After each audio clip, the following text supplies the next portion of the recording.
अस्सलामु अलैकुम वरहमतुल्लाहि वबरकातुहू। बिस्मिल्लाहिर्रहमानिर्रहीम। मेरा नाम उस्मानुल्लाह है और हमने डायरेक्ट और इनडायरेक्ट पे पार्ट 1 हमने किया था। आज हम इंशाल्लाह पार्ट 2 हल करेंगे।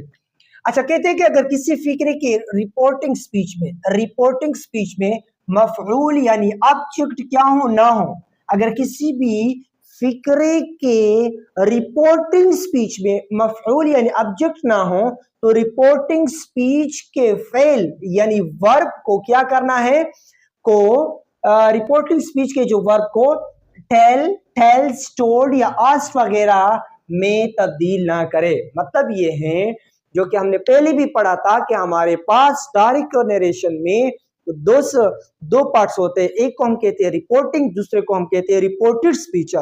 तो रिपोर्टिंग स्पीच में जिस तरह इस मिसाल में देखें दे सेड टू हिम, इसको हम कहते हैं रिपोर्टिंग, REPORTING, रिपोर्टिंग स्पीच। जब यहां से लेकर यहां तक इसको हम कहते हैं रिपोर्टेड स्पीच।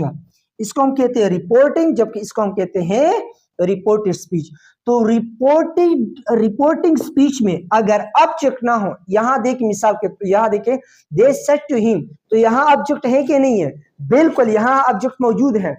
जबकि यहां इस फिक्रे में देखिए दे ही सेड, ये क्या है? रिपोर्टिंग स्पीच है, रिपोर्टिंग स्पीच है। जबकि ये क्या है? रिपोर्टेड स्पीच है। तो रिपोर्टिंग स्पीच में क्या यहां ऑब्जेक्ट मौजूद है इसकी तरह? बिल्कुल यहां ऑब्जेक्ट नहीं है, मौजूद नहीं है। जब ऑब्जेक्ट ना हो तो फिर क्या करना है? से को ना टेल में टेल, इसी तरह सेस को ना टेल्स में, इसी तरह सेट को टोल्ड में आप तब्दील नहीं कर सकते। और यहां देखिए he said I am fine, तो he told that he is fine. क्या ये फिक्रा सही है या गलत है? बिल्कुल ये फिक्रा गलत है। क्यों? क्योंकि सेड की जगह उसने क्या लगाया है? टोल्ड का लफ्ज लगाया है। तो यहां हम टोल्ड नहीं लगा सकते। क्यों? क्योंकि यहां क्या है? ऑब्जेक्ट मौजूद नहीं है। अच्छा, इसको देखिए he said that he is fine, क्या ये फिक्रा सही है या गलत है? बिल्कुल ये सही है।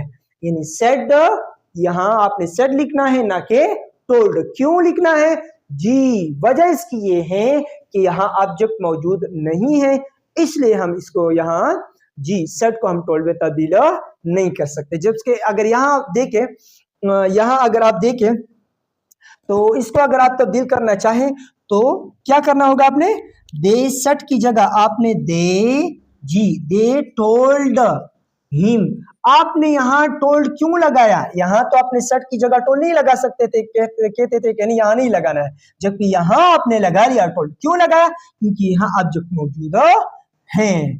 तो दे टोल्ड हिम दैट यानी इसकी जगह इन्वर्टेड कॉमर्स की जगह हमने दैट लगाया। बाकी फिक्रा जो है आप इस पर बात करेंगे। अच्छा, यहां कहते हैं कि अगर फिक्रे में यूनिवर्सल ट्रूथ आ जाए तो भी जमाना यानी टेंस तब्दील नहीं होगा। मतलब ये है कि जिस तरह हमने पहले पढ़ा था कि अगर किसी फिक्रे में क्या हो, वो प्रेजेंट या फ्यूचर हो, फ्यूचर ये दोनों हो, तो आपने क्या करना है? टेंस में तब्दीली नहीं करनी है।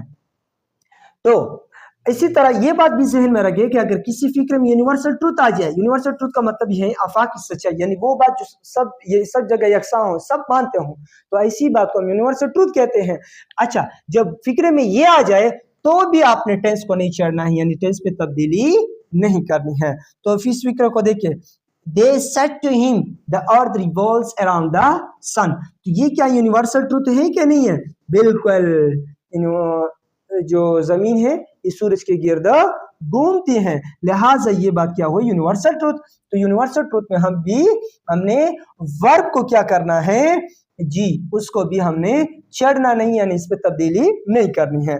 तो they said, they told him that the earth, जी द अर्थ रिवॉल्व नहीं होगा बल्कि रिवॉल्व्स, REVOLVES, रिवॉल्व्स अराउंड जी अराउंड द सन होगा। क्यों?